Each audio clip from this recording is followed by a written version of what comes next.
In 1957, along the coastline near Ubatuba, Brazil, a story emerged that would stand apart from most UFO encounters. Not because of lights in the sky, not because of witnesses alone, but because something fell and left behind physical material that scientists could actually test. This is the Ubatuba magnesium fragment case, one of the earliest UFO reports supported by laboratory analysis. The story began with a letter sent to a Brazilian journalist who was investigating UFO sightings. The writer described seeing a bright object descending rapidly toward the ocean. It glowed white, too bright to be a meteor, and just before reaching the water, it appeared to explode. Fragments scattered outward, some landing close enough to be recovered. The sender enclosed pieces of what he claimed fell from the craft.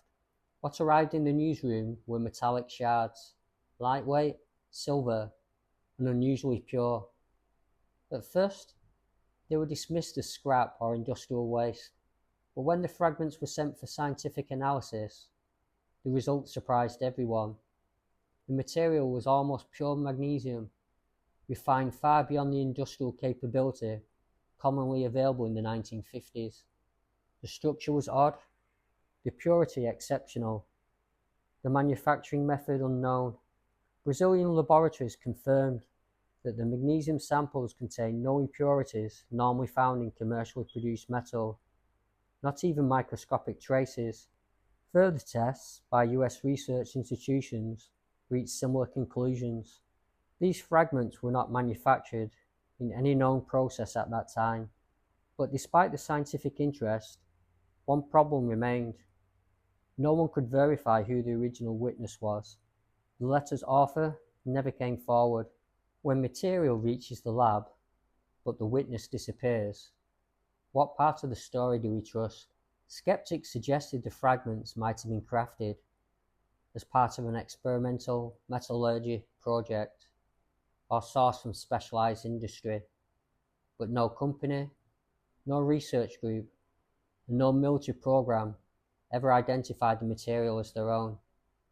The origin remained unknown, and the manner of the explosion, a luminous object breaking apart in mid-air, did not match any known aircraft or rocket test in that region or year. The Ubatuba case became important, not because of eyewitness testimony, but because of physical trace evidence, an extremely rare component in UFO reports. Today, the fragments are still cited in scientific reviews as one of the few materials linked to a UFO sighting and subjected to repeated formal examination. No definitive conclusion was ever reached. The samples were real, their purity unusual, their origin unresolved. In Ubatuba, a story began with an anonymous letter and ended with something far harder to dismiss, metal that should not have existed in that time and place. Whether part of an unknown craft, an experimental material, or something still beyond our understanding, the fragments remain what all mysteries hope for, evidence you can hold in your hand, without answers to match.